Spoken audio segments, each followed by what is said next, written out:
पुणे महानगरपालिकेची प्रभाग रचना काल जाहीर झाली।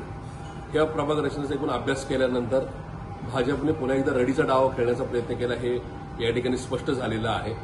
आपली एकूणच राज्यातली आणि केंद्रातल्या सत्तेचा पूर्णपणे गैरवापर करण्याचा प्रयत्न याच्यामधून दिसून आलेला आहे। सिटीमध्ये प्रभाग जिथं सातत्याने मागची 20-25 वर्ष जिथं भाजपचे नगरसेवक निवडून येतात तिथं 70,000च्या आसपास प्रभाग 70,000च्या आसपासची लोकसंख्या ठेवणे, तर शहराचे ज्या बाकीच्या आउटस्कर्टचे किंवा उपनगरातले जे प्रभाग आहेत ते 92-95,000च्या लोकसंख्येच्या आसपास जाऊन पोहोचवणे हा एक प्रकारे रडीचा डाव आहे। ज्यांची केंद्रामध्ये राज्यामध्ये 11-12 वर्ष निर्विवाद सत्ता आहे, ज्यांच्याकडे तथाकथित विश्वगुरूचा चेहरा आहे, त्यांना अशा प्रकारे कशा महानगरपालिकेच्या प्रभागाची मोडतोड करून निवडणुकीच्यासाठीची तयारी करावी लागते याच्यातलं एक विदारक चित्र या ठिकाणी समोर आलेलं आहे।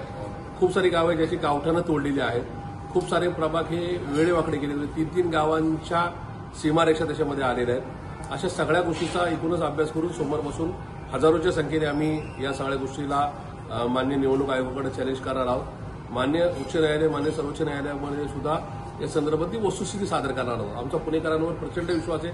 प्रभाग कसे जरी झाले तरी पुणेकरांच्या मनाची खतखत आहे। पुणेकरांना एका भागातून दुसऱ्या भागात जायला लागणारा 1-1 तासाचा अवधी, पाणी टंचाई, पुणे शहर ट्रॅफिकच्या बाबतीत जगभरात झालेलं एकूणच बदनामीचं शहर, अशा प्रकारे भाजपच्या नगरसेवक, आमदार, खासदारांनी जो पुणे शहराचा खेळखंडोबा केलेला आहे, तथाकथित पुण्याचे शिल्पकार देवेंद्र फडणवीसांनी जे पुण्याचं वाटोळं केलेलं आहे, त्या सगळ्या गोष्टी पुणेकर प्रभाग कसे जरी झाले तरी भाजपला धडा शिकवतील याबाबत माझ्या मनात शंका नाही।